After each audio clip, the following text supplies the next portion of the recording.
Et donc là, on nous annonce 40 milliards en plus pour l'année 2026, sans préparation aucune. Monsieur Bayrou, je crois, a été haut-commissaire au plan. Qu'est-ce qu'il a fait pendant toutes ces années? Est-ce qu'il n'a pas la moindre idée de la façon dont il faudrait pouvoir assainir nos finances publiques tout en ne touchant pas aux services publics d'éducation, de justice, de police, essentiels pour notre pays? Donc il y a une impréparation totale et moi je suis inquiète. On est dans une situation budgétaire qui est préoccupante, mais cet héritage, c'est celui d'Emmanuel Macron et de ses gouvernements successifs.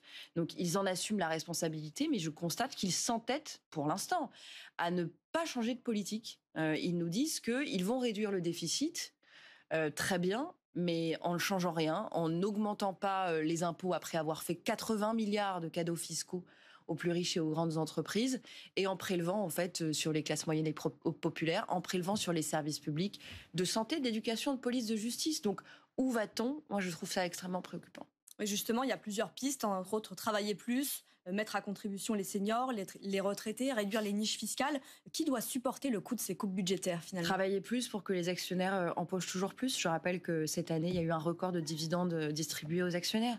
Si on ne rétablit pas d'abord une forme de justice fiscale et dans le travail, aucun Français n'acceptera de travailler plus. Excusez-moi, mais encore une fois, ce sont les mêmes vieilles recettes, une forme d'entêtement dans la même politique.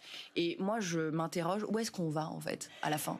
Est-ce qu'on veut détruire les services publics? Est-ce qu'on a une approche complètement dogmatique de la dépense publique? En fait, moi, je sais ce que ça donne à la fin. Ça donne les États-Unis, où il n'y a pas, par exemple, de sécurité sociale et où, du coup, la santé coûte beaucoup plus cher. C'est 20% de la richesse aux États-Unis contre seulement 8% de la richesse chez nous, et où les gens sont moins bien soignés et vivent moins longtemps. Donc c'est ça, c'est vers ce modèle de hache anti-dépenses publiques vers lequel on veut aller. Je pense qu'il faut aujourd'hui tirer la sonnette d'alarme pour qu'on préserve la richesse de la France, c'est-à-dire nos services publics. Et nous pensons en l'occurrence qu'il faut aller chercher de la recette. Je pense par exemple à la taxe Zuckman sur le patrimoine des très grands milliardaires, de ceux qui ont plus d'1 milliard de patrimoine, qui va passer au Sénat, qui a été adoptée à l'Assemblée nationale et qui va passer au Sénat. Cette taxe, ses recettes sont estimées à 13 milliards d'euros par an.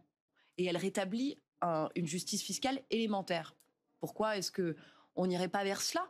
C'est déjà considérable, ça fait près de la moitié déjà de l'effort demandé.